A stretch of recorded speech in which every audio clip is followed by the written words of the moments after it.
नमस्कार, मैं हूं दिबांग। एबीपी न्यूज़ के स्पेशल शो घोषणा पत्र में आपका स्वागत है। इसमें आगामी लोकसभा चुनाव से जुड़े बड़े नेताओं से पूछेंगे बड़ी खबरों, मुद्दों और विवादों के बारे में। साथ ही जानेंगे उनका अपना घोषणा पत्र। और इसकी शुरुआत मैं कर रहा हूं बेहद खास मेहमान से, केंद्रीय कैबिनेट मंत्री, उत्तर पूर्व के नॉर्थ ईस्ट के कद्दावर नेता किरेन रिजिजू से। आपका स्वागत है। अर्थ साइंस मंत्रालय आपके पास रहा, हाल ही में आपको एक और मंत्रालय दिया गया जो पशुपति पारस ने छोड़ा, वो मंत्रालय फूड प्रोसेसिंग इंडस्ट्रीज, उसकी आपको बधाई। किरेन जी, जैसे मैंने कहा कि हम बड़ी खबरों के बारे में बात करेंगे, तो बड़ी खबर जो आज है और रहेगी मुझे लगता है कुछ समय तक, वो है दिल्ली के मुख्यमंत्री अरविंद केजरीवाल की गिरफ्तारी। और विपक्ष का कहना है कि आप उनको प्रचार करने से रोकना चाह रहे हैं, प्रधानमंत्री डरे हुए हैं। आप कैसे देखते हैं इसको? दिबांग जी, इसको मीडिया की दृष्टि से आप खबर मान सकते हैं, हमारे दृष्टि से तो कोई खबर नहीं है। भ्रष्टाचार किए हैं, उसका कार्रवाई हो रही है, अब अदालत तय करेंगे। केजरीवाल जी और उनके साथियों को खुद को जो क्लीन चिट देने का आदत है वो नहीं करना चाहिए। क्लीन चिट देंगे या सज़ा देंगे तो अदालत देंगे, कार्रवाई एजेंसी का काम है। अब कांग्रेस पार्टी कल तक चिल्ला चिल्ला के कह रहे थे कि केजरीवाल ने शराब पिला पिला करके दिल्ली वालों को बर्बाद किया है, करोड़ों पैसा लूटा है, सबको मालूम है। अब इसको लेकर के खबर के हिसाब से ठीक है, मगर मैं इसको सामान्य रूप से भ्रष्टाचार के खिलाफ एक कार्रवाई है। कई कार्रवाई होते रहते हैं और मोदी जी के नेतृत्व में जो सरकार चल रही है उसमें तो क्लियर इंडिकेशन, डायरेक्शन एजेंसी को दिया गया कि भ्रष्टाचारियों के खिलाफ सख्त से सख्त कार्रवाई होना चाहिए। उसका प्रक्रिया है, इसमें राजनीतिक कोई हमारे लिए मुद्दा नहीं है। दूसरी बात, जो देश की प्रमुख विपक्षी पार्टी है कांग्रेस, उसका कहना है कि उसके खाते ही आपने सीज कर दिए। राहुल गांधी बोल रहे हैं न तो कैंडिडेट्स को मदद करने के लिए पैसा है, न प्रचार के लिए पैसा है, टिकट खरीदने तक का पैसा नहीं है। कांग्रेस एमपी का अलमीरा से 3-4 दिन तक काउंट करने से भी ख़त्म नहीं होता है। इतना नोटों का गद्दी बाहर आते हैं और फिर कहते हैं कि उसको टिकट काटने का पैसा नहीं है। सबको मालूम है कांग्रेस ही इस देश का भ्रष्टाचार का जड़ है। जहाँ भी कांग्रेस सरकार रहती है भ्रष्टाचार वहीं से शुरू होते हैं। ये तो 2014 के बाद मोदी जी आए, किसी का हिम्मत नहीं हमारे मंत्रालय में कोई पैसे का बात करने का। मैं जिस मंत्रालय में रहा हूँ, कई मंत्रालय मैंने संभाला है, हम आने से पहले पूरा बिचौलिया घूमते थे। सारा north block, south block, Shastri भवन, कृषि भवन, उद्योग भवन, पूरे के पूरे बिचौलियों का कमीशन लेना देना वही चलते थे। आज आप खुद घूम के देख लीजिए, आप वरिष्ठ पत्रकार हैं, एक बिचौली नज़र नहीं आएगा। डर के मारे कर ही नहीं सकते हैं। मोदी जी के समय में कोई भ्रष्टाचार के बारे में भारत सरकार में रह करके सोच भी नहीं सकते हैं। और कांग्रेस हमको क्या बात करते हैं, कांग्रेस तो पूरा, कांग्रेस का दूसरा नाम ही भ्रष्टाचार है। कांग्रेस पार्टी करप्शन पार्टी है बेसिकली, वो हमको एलिगेशन नहीं लगा सकता। दूसरे उसका जो अकाउंट के बारे में बात कर रहे हैं जी, खुद अकाउंट संभाले ना, उसका चार्टर्ड अकाउंटेंट नहीं है क्या? वो चोरी करेगा, अकाउंट नहीं संभालेगा, कार्रवाई करने से फिर बोलता है कि कार्रवाई क्यों किया है। बहुत सारे लोग बोल रहे हैं विपक्ष के कि टाइमिंग ऐसा था, लोकसभा चुनाव है तभी आपने ये सब किया, आप ये पहले भी कर सकते थे। नहीं, लगातार कार्रवाई भ्रष्टाचारियों के खिलाफ तो मोदी जी जब से प्रधानमंत्री बने हैं कार्रवाई लगातार चल रहे हैं। कितने लोग जेल में हैं, आज थोड़ी हुआ है। अरविंद केजरीवाल के साथियों का जिन्होंने भ्रष्टाचारी काम किए हैं सब जेल में है, तो अभी थोड़ी हुआ है, वो साल भर से पहले से चल रहे हैं। एक बात यह है कि क्या ढीले ढाले विपक्ष को आप लोगों ने एक मौका दे दिया है जागने का, सड़क पर दिखाई देने का, मीडिया में भी दिखाई देने का, इन दो मुद्दों के बाद? देखिए, अगर विपक्ष कमज़ोर है तो हम फिर कमज़ोर को हम क्या कहें, लेकिन वो कमज़ोर है इसलिए उनको हम कार्रवाई नहीं करने देंगे। भ्रष्टाचार है वहाँ, वो लोग वहाँ जितने भ्रष्टाचारियों को हम कैसे माफ़ कर सकते हैं कि वो कमज़ोर है करके? कमज़ोरी होना अलग बात है। तो भ्रष्टाचार में जो भी लिफ्ट है उनका खिलाफ तो कार्रवाई होना चाहिए, उसमें कोई कमज़ोर या मजबूत का बात ही नहीं है। एक जो बड़ी चर्चा है किरण जी, और देश भर में इसकी चर्चा है, वो है इलेक्टोरल बॉन्ड्स के बारे में। ये कहा जा रहा है कि करीब 14 कंपनियां ऐसी रहीं जिन पर जब सीबीआई और ईडी की रेड हुई उसके बाद उन्होंने 4000 करोड़ रुपए का चंदा दिया। तो क्या इसमें उगाही देखी जाए जो विपक्ष कह रहा है, या इसको आप कैसे बताते हैं? देखिए, अभी जब नाम लिस्ट बाहर में आया सुप्रीम कोर्ट के निर्देश के बाद, तो आपने देखा है अलग अलग पार्टियों का, कांग्रेस पार्टी का, तृणमूल का, डीएमके पार्टी, आम आदमी पार्टी, सबने तो आपने देखा ना कैसे चंदा बॉन्ड्स के माध्यम से आए हैं जी। तो उसमें तो साफ है बीजेपी तो रूलिंग पार्टी है, सिर्फ बीजेपी को पैसे देना चाहिए, ऐसे तो हुआ नहीं है।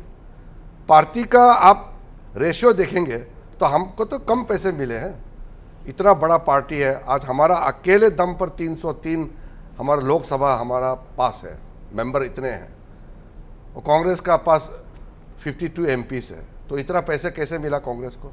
हम सरकार में हैं। अगर कांग्रेस हमारे जगह होते ना तो हमको एक करोड़ पैसे नहीं आते, हमारे पास नहीं आते।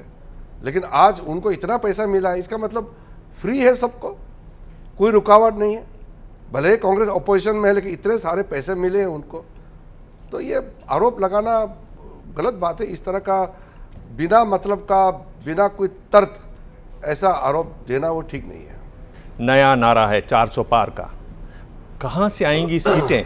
ये देखिए कि दक्षिण भारत में जहाँ 130 सीटें हैं, 29 पर बीजेपी रुक जाती है, और उसमें भी 25 सीटें पिछली बार अपने कर्नाटक से जीती थीं, 4 अपने तेलंगाना से जीती थी। तो इस बार वहाँ कांग्रेस की सरकार है। कहाँ से ये आंकड़ा जुटेगा? देखिए, सबसे पहले तो हमारा पार्टी का विस्तार कैसे हुआ। पहले तो हमको मजाक उड़ाते थे, हमारा नॉर्थ ईस्ट से बीजेपी को एक एमपी नहीं मिलते थे। और मैं जब यूनिवर्सिटी से बीजेपी पार्टी में ज्वाइन किया, विद्यार्थी परिषद में थे, मैं बीजेपी ज्वाइन किया, लोग कहते थे पहाड़ों में तो कमल खिलेगा नहीं, आप अपना ज़िंदगी बर्बाद कर रहे हैं, लोग कहते थे। और कहते थे कि ये बीजेपी पार्टी है तो नॉर्थ इंडियन हिंदू पार्टी है, और पहाड़ों में नॉर्थ ईस्ट में बीजेपी का कोई फ्यूचर नहीं है, लोग कहते थे, मजाक उड़ाते थे। आज नॉर्थ ईस्ट में सिर्फ बीजेपी ही है, वहाँ कांग्रेस को इस बार एक एमपी सीट मिलने वाला नहीं है। उसी प्रकार से दक्षिण भारत में भी इन्होंने, ये कम्युनिस्ट और कांग्रेस पार्टी ने जो एक कैंपेन चलाया, प्रोपोगेंडा किया कि बीजेपी नॉर्थ इंडियन पार्टी है, Hindi party, Hindu party, cow belt party, इस तरह से मजाक उड़ाते थे।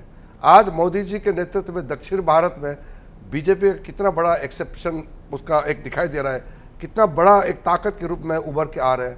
तो सीट ईस्ट इंडिया से भी आएंगे, साउथ इंडिया से भी आएंगे, और north India, central India, waste India से तो आना ही है। तो 400 पार जरूर होगा।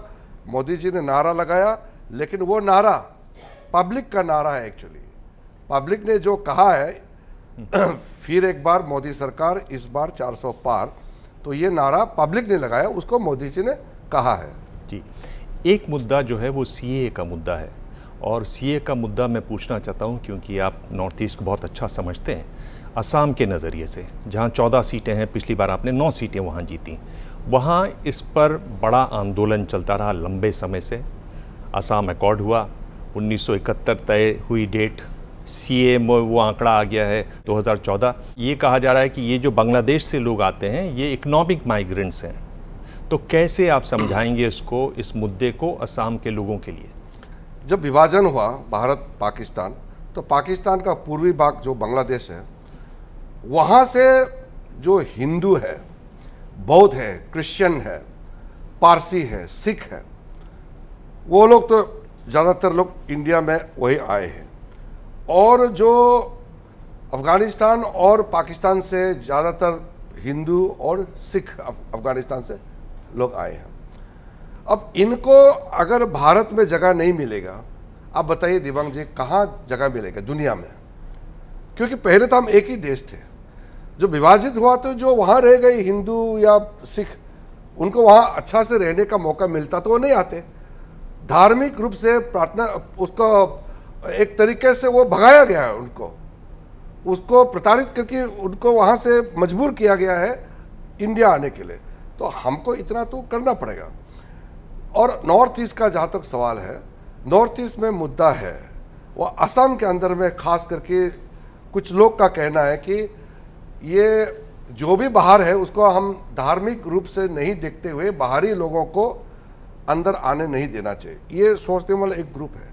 लेकिन दूसरा पक्ष ये है कि जो इलीगल माइग्रेंट्स है, जैसे मुस्लिम है, मुस्लिम का तो देश ही बना है पाकिस्तान बांग्लादेश, तो मुस्लिम तो छोड़ के इंडिया आने का कोई मतलब नहीं है। अगर कोई मुसलमान आता है तो वो इलीगल माइग्रेंट हो गया, और लेकिन धार्मिक रूप से जो उसको तड़पा के वहाँ से भगाया गया है, प्रोसिक्यूशन किया गया है, उनके लिए CAA का कानून बनाया गया है। बाकी नॉर्थ ईस्ट के जो पहाड़ी राज्यों में तो इनको एक संरक्षण दिया गया है कि CAA वहाँ लागू नहीं होगा। जैसे अरुणाचल प्रदेश में CAA लागू नहीं होगा क्योंकि अरुणाचल प्रदेश प्रोटेक्टेड स्टेट है, और eastern Bengal regulation act 1873 inland pass system जो चलता है उसके मुताबिक बाहर का आदमी अरुणाचल में सिटीजनशिप नहीं ले सकते, ज़मीन वो होल्ड नहीं कर सकते, लेकिन आसाम में कर सकते हैं।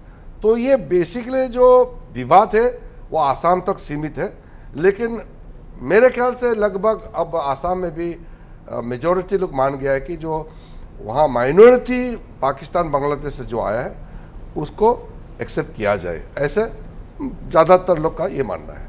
जी, ऐसा ही एक मुद्दा है UCC का, और ये कहा जा रहा है कि भाई जो ट्राइबल कम्युनिटीज़ हैं उनके अपने रीति रिवाज हैं, क्या उन पर असर पड़ेगा? क्या वो अपनी तरीके से अपने समाज में जिस तरह से उनकी संरचना है उसी तरह से रह पाएंगे? क्या ये बड़ा मुद्दा नहीं है वहाँ पर? अरुणाचल की बात करें, ट्राइबल स्टेट्स की बात करें, ट्राइबल पॉपुलेशन के बारे में बात करें देश की।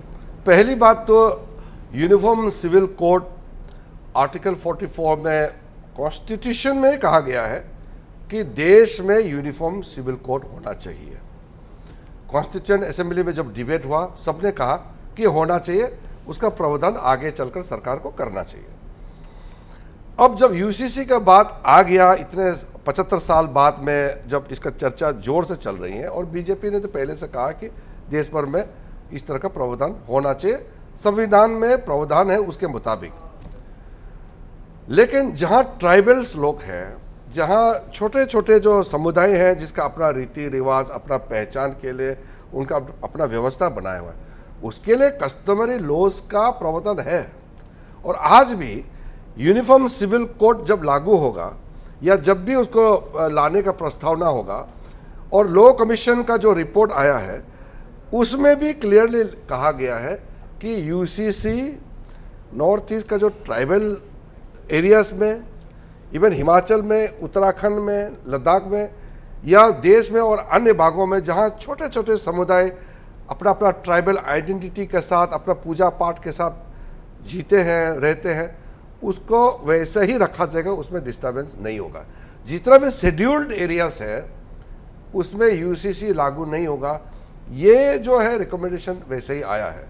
तो इसलिए नॉर्थ ईस्ट में ट्राइबल्स लोगों में तो इसमें डरने का कोई बात ही नहीं है, क्योंकि भविष्य में जब भी UCC आएगा तो भी आदिवासियों का रहन सहन में, उनके चाल चलन, उनका खान पान, जैसे उसका सिस्टम है उस पर कोई बाधा नहीं होगा।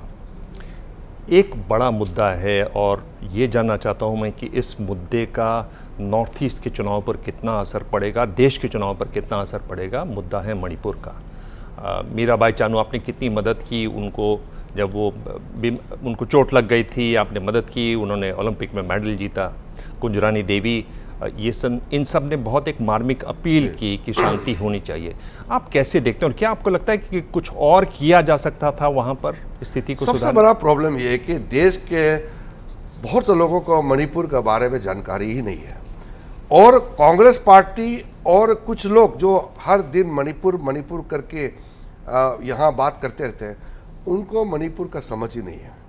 मणिपुर के अंदर में देश में सबसे ज़्यादा मिलिटेंसी जो पैदा हुए हैं, जितने भी वहाँ मिलिटेंट ग्रुप उत्पन्न हुआ है पिछले 75 सालों में, खैर अभी 10 साल से तो नया उत्पन्न नहीं हो रहे, जो भी हो रहे हैं वो कांग्रेस का नेग्लिजेंस से पैदा हुआ। और ये कुकी और मैते का जो क्लैश हुआ, मेइते जो है बेसिकली वो हिंदू मेजॉरिटी है और कुकी जो है वो ईसाई क्रिश्चियन मेजॉरिटी है। दोनों का बीच में जो संघर्ष हुआ उसको यहाँ अलग अलग रूप देने लग गया है। अब ये जो मेइते और कुकी का संघर्ष आज पैदा नहीं हुए हैं और आज कई जगह में लोग जा भी नहीं सकते हैं क्योंकि टोटली डिवाइडेड होकर बैठा हुआ है। ये एक नस्ल एक संघर्ष है, एथनिक कॉन्फ्लिक्ट है। तो इसको अगर कोई चाहता है कि मणिपुर में शांति हो तो अपील करना चाहिए कुकी को भी मेइते को भी और जो भी हथियार उठाने वालों को खास करके कि अब हथियार से वायलेंस से सॉल्यूशन नहीं होगा। मेइते भी अपना है, कुकी लोग भी अपना है, तो बातचीत करके शांति से एक साथ मिलके एक टेबल में आएंगे तो सॉल्यूशन निकलेगा। आखिर तो एक साथ ही रहना है, एक को आप मारपीट करके भगा तो नहीं सकते, बिल्कुल खून खराबा करके एक को पूरा खत्म तो नहीं कर सकते, एक साथ ही रहना है। तो बातचीत करके एकजुट रहना चाहिए। प्रधानमंत्री जी ने रेड फोर्ट से इस बार का 2023 का जो प्रधानमंत्री का उद्बोधन हुआ है रेड फोर्ट लाल किला से, उसमें पहला अपील उन्होंने ये किया कि देश मणिपुर के लोगों के साथ है और मणिपुर में शांति कायम होना चाहिए और दोनों समुदाय एक साथ बातचीत करके शांति से जो भी समस्या है सुलझाना चाहिए। और प्रधानमंत्री जी और पूरा सरकार मणिपुर के लोगों के साथ खड़ा है। जी हाँ, एक बड़ी बात आप कह रहे हैं कि भाई मारपीट से किसी को बाहर नहीं भगाया जा सकता। अरुणाचल चले हम। ठीक है। देखिए, प्रधानमंत्री गए थे वहाँ पर। जब भी कोई बड़े मंत्री जाते हैं चीन एक तरीके से विरोध दर्ज कराता है। क्या ये है कि हम कश्मीर भारत का हिस्सा है ये तो बहुत ज़ोर से बोलते हैं, अरुणाचल भारत का हिस्सा है इसको बोलने में थोड़ी आवाज़ कुछ कम हो जाती है क्या? देखिए, हमारा सरकार में तो कम नहीं, हम बुलंद आवाज़ में कहते हैं।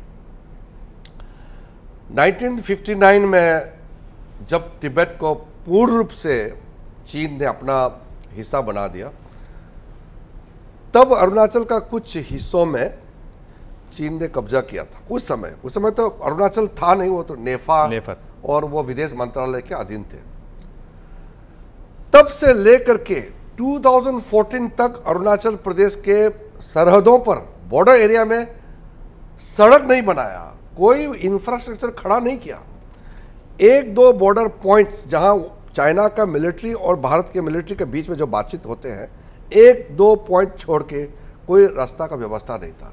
बाद में कांग्रेस के समय में उनके रक्षा मंत्री ने पार्लियामेंट में खड़ा करके कहा कि कांग्रेस पार्टी ने इसलिए रोड नहीं बनाया बॉर्डर एरिया अरुणाचल में ताकि चाइना उस रोड का इस्तेमाल करके हमको कब्जा ना कर दे। तो आप सोचिए, ये जो कांग्रेस का मानसिकता कि बॉर्डर एरिया को डेवलप नहीं करना है क्योंकि डेवलप करेंगे तो चाइना आ जाएगा। आप सोचिए, इससे ज़्यादा घोर पाप का काम क्या हो सकता है। मोदी जी ने 2014 के बाद धड़ाधड़ काम करना शुरू कर दिया। आज पूरा बॉर्डर एरियाज में रास्ता पहुंच चुका है, बिजली पहुंच चुकी है, इंटरनेट लग चुके हैं और कई काम लगातार चल रहा है। अब तो सेला टनल बन गया है, रेलवे सर्वे चल रहा है, अरुणाचल में एयरपोर्ट बन गए हैं, रेलवे लाइन बन गई है, सारा district headquarter double lane national highway से कनेक्ट हो चुके हैं। जब मैं नए एमपी बने थे, मैं खुद पैदल चलते थे। मैं अपना नॉमिनेशन देने के लिए गाँव से पैदल आया और मैं जब कैंपेन के लिए चलते थे 3 महीने पैदल चल के 3 महीने के बाद गाड़ी का शक्ल देखने को मिलते थे। इतने गांव में हम पैदल चल के कैंपेन करते थे। आज एक गांव में मुझे पैदल जाने का जरूरत नहीं पड़ता है। ये मोदी जी का कमाल है। तो ये जो फर्क है ये तो दिख रहा है, पिछले 10 साल का ये कहानी है। और कांग्रेस ने नॉर्थ ईस्ट को जैसे बर्बाद करके रखा वैसे अरुणाचल को तो उन्होंने तबाही करके रखा। चाइना को खाने के लिए छोड़ दिए थे। इसलिए नेहरू जी ने 1962 में जब मेरे गांव चाइना के कब्जे में चले गए, आधा हिस्सा अरुणाचल में चाइना का पूरा कब्जा हो गया, आसाम तक चाइना आ गए थे। तब नेहरू ने ऑल इंडिया रेडियो में 21 नवंबर 1962 में कहा कि my heart goes out to the people of Assam. हमारा भारत का हिस्सा चीन के कब्जे में चले गए, मैं कुछ नहीं कर सकता हूँ, मुझे माफ़ कर देना। ऐसा प्रधानमंत्री होते हैं क्या?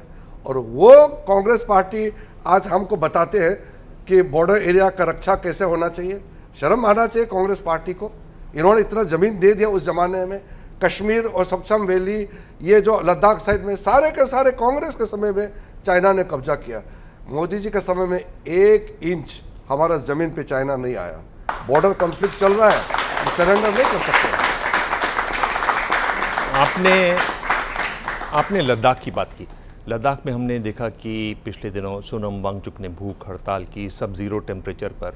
कह रहे हैं कि जो चरवाहे हैं उनको मुश्किल होती है नॉर्थ में चराने में, चीनी सैनिक रोकते हैं। कह रहे हैं कि जो दक्षिण लद्दाख है वहाँ पर इंडस्ट्री आ रही है, खनन हो रहा है, उससे वहाँ का जो पर्यावरण है वो बिगड़ रहा है, उसे अलग राज्य का दर्जा देना चाहिए। क्या आप तो लद्दाख से, आपकी जो इंस्टाग्राम पे तस्वीरें हैं, इतनी खूबसूरत तस्वीरें आपने पोस्ट की हैं, क्या कहना चाहेंगे आप? देखिए, सबसे पहले तो आप एक माइंड क्लियर कर लेना चाहिए। हमारा बॉर्डर एरिया को अगर सिक्योर करना है तो सिर्फ सड़कें और बाकी बुनियादी सुविधाएं नहीं, बल्कि वहाँ गतिविधि बढ़ाने के लिए आपको इंडस्ट्री या कुछ गतिविधि के लिए काम तो करना पड़ेगा। हमारे वहाँ सोलर पैनल लगाना है या हाइड्रो स्टेशन बनाना है या कोई मैन्युफैक्चरिंग जो लोगों को रोज़गार दे सके, वहाँ कुछ रेवेन्यू जनरेट कर सके, टूरिज्म का इंडस्ट्री को बढ़ा सके, लोग जा सके। अब गतिविधि भी मत करो बोलता है, फिर एरिया को विकास करो, कैसे हो सकते हैं आप बताइए। तो इसी दृष्टि से वहाँ का जो लद्दाख 2014 से पहले वो जम्मू कश्मीर के अंदर में लद्दाख थे। लद्दाख का तो नाम तक नहीं था, पूरा राज्य का नाम ही जम्मू कश्मीर था, लद्दाख का नाम नहीं था। मोदी जी ने लद्दाख को एक पहचान दिया, एक यूनियन टेरिटरी बनाया, केंद्र शासित प्रदेश बनाया, और उसके बाद बाकी चीज़ चल रहा है। लद्दाखियों का जो सोच विचार है उसको पूरा करने के लिए मोदी जी का तरफ से हर संभव मदद किया जा रहा है। वहाँ यूनिवर्सिटी के लिए, वहाँ मेडिकल के लिए सारा फैसिलिटीज़। मैं तो मानता हूँ कि लद्दाख में पिछली 10 सालों के अंदर में जो भी मदद, जो भी सहायता या जो भी काम किया गया है, पिछली 60 वर्ष में उसका आधा भी नहीं हुआ है, इतना काम हुआ है। लेकिन आगे भी जो करना है वो तो करेंगे। अगर कोई डिमांड है तो उसका चर्चा होगा, डिमांड होगा। लेकिन बॉर्डर का जहाँ तक सवाल है, बॉर्डर तो जब मोदी जी है तब से उसका सुरक्षा गारंटी है। उससे पहले हमारा बॉर्डर का कोई सुरक्षित, कोई गारंटी, कोई व्यवस्था नहीं था। आखिरी सवाल के तौर पे अगर मैं पूछूं कि आपका अपना घोषणा पत्र अरुणाचल के लिए, अपनी कॉन्स्टिट्यूएंसी के लिए क्या होगा? कोई 2 बड़े ऐसे मुद्दे हैं जिन पर आप लगता है कि ध्यान देंगे आने वाले 5 सालों में? देखिए, मेरा दिव्यांग जी, मेरा सोच बहुत क्लियर है। जो बुनियादी सुविधाएं हैं जिससे हम वंचित थे 60 साल तक, वो पूरा हो गए हैं। एक इंसान को जीने के लिए रोटी, कपड़ा और मकान चाहिए, फिर उसको आगे चलने के लिए, सुविधा के लिए बिजली, सड़क, पानी चाहिए। आज रोटी, कपड़ा, मकान का व्यवस्था हो गई है, बेसिक जो सुविधा है बिजली, सड़क, पानी बन गई है। उसके ऊपर में आपको एयरपोर्ट, आपको ये हाईवेज, वहाँ रेलवे लाइन और जो इंटरनेट का फैसिलिटी, ये जो बेसिक चीज़ है आज के ज़माने में जिसका बिना लाइफ नहीं चल सकते, वो आज उसका खड़ा हो गया। अब अगले फेज विकास शुरू होगा, skill development, employment generation, industrialisation, revenue generation के लिए हमारे युवाओं को एंगेज करना। ये अगर ये बिजली, सड़क, पानी, रोटी, कपड़ा, मकान अगर पहले किया होता कांग्रेस, आज हम नेक्स्ट फेज का काम करना था। हम तो पहले बेसिक चीज़ को करने में 10 साल लग गई है। अब नेक्स्ट फेज युवाओं को बेसिक लाइफ स्टाइल में इजाफा, क्वालिटी ऑफ लाइफ, आपका ease of doing business, ease of living, ये सारा हमारा कंसंट्रेशन रहेगा। और मैं आपको दिव्यांग जी बताना चाहता हूँ, अगले 10 साल के अंदर में अरुणाचल प्रदेश, जो मैं जहाँ से MP बन के आता हूँ, पर कैपिटा इनकम इंडिया का अगर नंबर 1 नहीं तो नंबर 2 या नंबर 3 में तो खड़ा हो जाएगा। बहुत अच्छी बात। आखिर में मैं दर्शकों को बताना चाहता हूं कि अगर मोदी कैबिनेट देखें तो उसमें सबसे फिट मंत्रियों में किरण रिजिजू, मोदी कैबिनेट में सबसे अच्छे, सबसे वेल ड्रेस्ड मंत्री किरण रिजिजू। और एक बात जो कम लोग जानते होंगे वो भी बता रहा हूं मैं, हम सब जानते हैं कि देवेंद्र फडणवीस को सैकड़ों गाने फिल्मी याद हैं। मैं आपको बता दूं किरण रिजिजू को सैकड़ों फिल्मी गाने याद हैं और एक दो स्टैंजा नहीं, पूरे के पूरे गाने याद हैं। पर उस पर हम लोग बात करेंगे किसी और शो में। आप आए, आज इतना समय दिया चुनाव के बीच में, बहुत बहुत धन्यवाद। Thank you. धन्यवाद।